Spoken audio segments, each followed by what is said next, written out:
Good morning, YouTube. It's your girl. You know who I am. So I just wanted to come on here while I'm getting ready for work because I don't have a lot of time for YouTube sometimes, but it's like 5 o'clock in the morning on March 3rd. And I just wanted to get on here and just kind of chat real quick while I'm getting ready for work. But I got my call yesterday on March 2nd, 2021 about the instructions with the nurse. She called me to give me instructions about my surgery on March 10th, 2021. And like you guys know, I'm getting the RNY, which is the Gastric Bypass. If you don't know what it is, Google it. It's so much information out there. But I just want to give you give a talk with you guys, chat with me for a little bit. I know, I'm looking crazy. I just put my contacts in. So, this photo has been like my lifesaver, literally. Like it looks all this folder, I keep all my information in, like from questions to notes or anything I learned on YouTube or conversations that I have with my nutritionist. Or to me, the nutritionists are not all, like, if you've been dieting a lot, you're familiar with a lot of things that they're not familiar with. So when she calls me, I kind of tell her things that she doesn't know, but I'm not going to downgrade nutrition because they have a job in that field for a reason. So I respect whatever they tell me. So we kind of communicate and share ideas together. But anywho, this folder is so important to me. These are where my pre-op questions is. In the video, I will be posting my pre-op preparation and some of the things I bought for my liquid diet that I'm gonna be on. So like some of the questions, I got a lot of information from one of the YouTube guys named Dr. B. I love him. He's like freaking amazing. I like a lot of his nutrition information. If you don't know who he is, just type in Dr. B. I'll try to link it on the bottom, but I'm not really good at that. I'll try. Some of the questions I asked about was what kind of pouch my physician was going to create. Was he going to do the GGA, or was he going to leave it's like the end-to-end, what kind of procedure he was going to do. Asked him a lot of questions about how can an outlet really be stretched. I asked him about if it would ruin my tummy tuck, that I currently had in the past, and he said no. Asked him how long I can return to work. He suggests 2 weeks, but I don't have 2 weeks. I have 6 days. But he said since I have a desk, I just take it easy. It's really depending on your taking narcotics and how you recover. So we just got to see what happens, right? I'll just call in anyway. And then I asked him what kind of sutures he was going to use, what kind of staples, asked him how many leakage he's ever had in his whole time of doing surgery. He's been doing this for over like 20 years, for a long time. I don't want to give a number and I'm not accurate, but it's been a long time. He said he had like 2 leakages in the last 12 years or something. Like that was way beyond. It hasn't happened currently, but anything can happen, right? But I wanted to know his history. He's like, Dad, you came in here prepared. You asking me questions that's 10 years out. But, just do your research. I don't really want to go over all that, but just do your research. Focus on this time prior or when you're getting ready, and take notes and carry a folder with you. If you want to know something, you have to definitely write it down because we don't always remember. And then I will be on a actual meal plan for 2 days. So March 8th and March 9th, I will just be doing 2-day liquids because he did require me to lose a particular amount of weight, and I will go in there in this video here.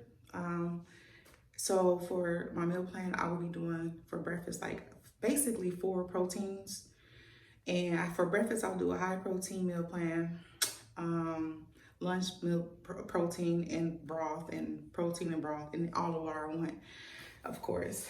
So that's what I'll be doing. And I think after your surgery, you're actually out, like 2 days I should be in. I'm not sure, we will have to see how everything goes, but on a good note, you'll be out right away if you're healthy and everything goes well. So on day 3 is when I will start taking my vitamins, which I have all, and I showed y'all in that other video. So I was just letting you guys know.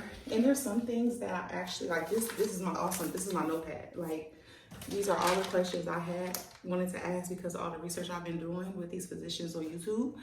I typed it up, it helped me remember, printed it off, and I kept it because I had to be prepared. So this was, get your notepad, write down questions. anything you need. You know, it's very important to know where you are. And I wanted to go over some things with you from this notepad that I learned, and I thought it was really good information. Let's see. How you guys doing today? I hope amazing. Basically, I was watching a video from Dr. V, and he was like, your mind, people, it's like an emotional mind game for you. So, which means you have to really work on your headspace. If you don't work on your headspace, something's going to be wrong. And you have two types of patients. You have type 1 patients, which they've always seen their self, how can I explain? It's like type 1 patients, they always see themselves as big. So when they lose weight, they don't see it, right? And then you have type 2 patients that actually may have gained weight because of having kids or a hysterectomy or personal things going on in their life, but not like always been obese. They just gain weight because of life itself throughout the years. I gotta interrupt this clip real quick. So type 1 patients, they don't see their results, they act different, they come a different way, blah, blah, blah.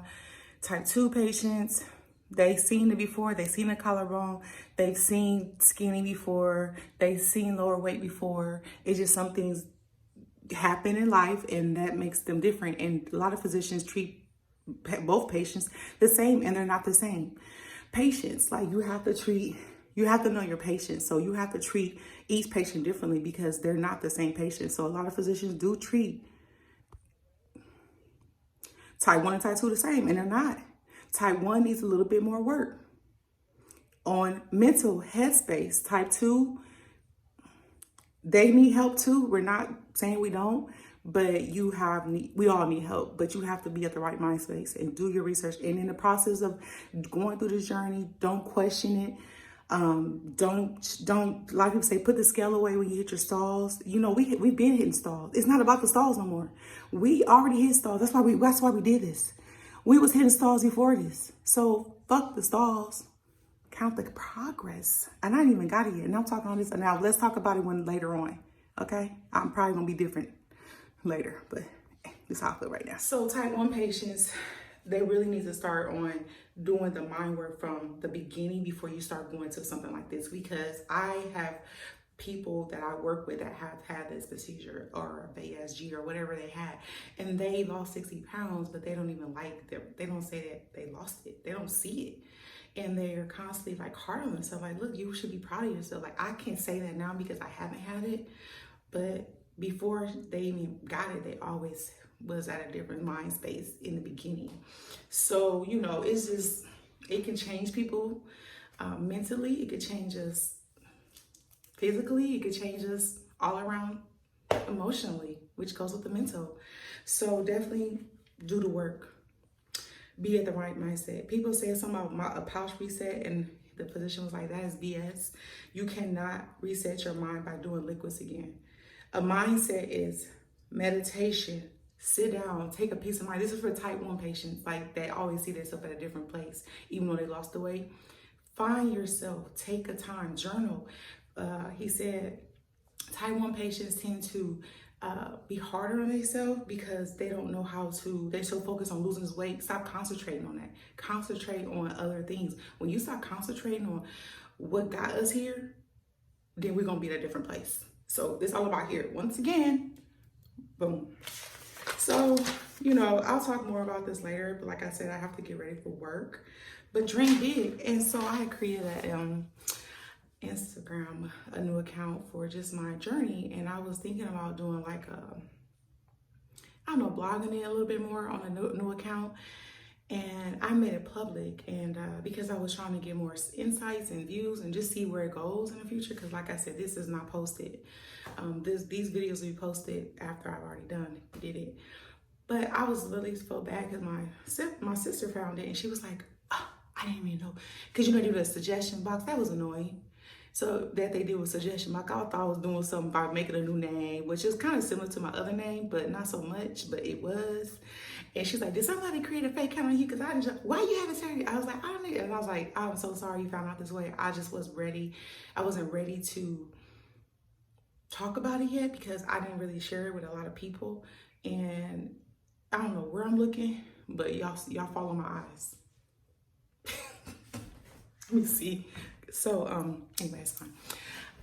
I feel bad that she found out that way, but I just really wasn't ready to discuss it yet, and I wanted to get through it, you know, on my own, kind of. You know, I was very lonely a lot when I had COVID, and like I keep talking about it, and I keep talking about it so much, but it's a big deal for me.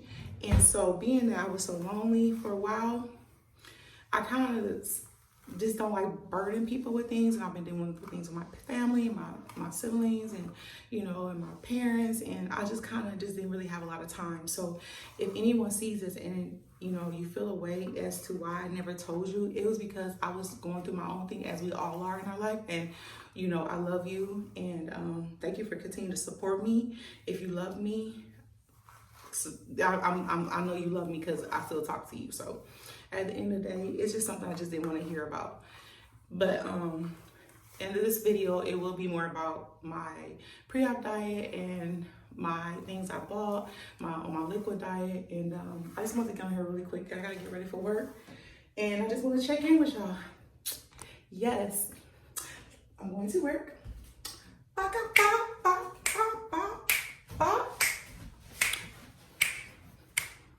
Toodles. So here's some of the things that I bought. I bought some chicken broth from Costco's. I bought there's some ingredients. I don't know if I'm gonna need more, if I'm gonna like it or not, but at least I can try it. I don't know how it's gonna feel after surgery. I bought that, the protein. I bought the smoothie. I bought just like it's all over the place, Jello. These are just some of the items. You guys can look it up. And that's a strainer because I bought some soup from the store, and it had some little seeds. I could drain it. I already had a scale. You could tell it looked dusty. I pulled it out and wiped it down. Whew. I got this from Walmart. So that dress is going to be my very comfy maxi dress I got from Fashion Nova. And I'm going to wear that home from the hospital. And this is a zipper front sports bra, because who's going to be trying to pull their arms back to put on the bra? Not me. So I bought a couple of these. So this is the dress I'm going to wear home. Yes, it's comfortable, big, and perfect. I'm just giving you some side views, and this is 276 pounds, and you know, hey. So I already have these from my fibroids that was removed, laparoscopy. So he said he would use the same ones, but maybe one more right here. It's very small, so it won't be too bad because I already have the scars anyway. So yeah, that's what's happening. And you know when people say, oh, you don't need it. Oh, you look fine. You're going to have a bobblehead. You're not going to look right. You're going to have loose skin. You're going to have don't let people tell you how you're going to look. Okay? Let's not do that. But here's my new IG account. Check it out. I changed my profile picture to fruits and vegetables.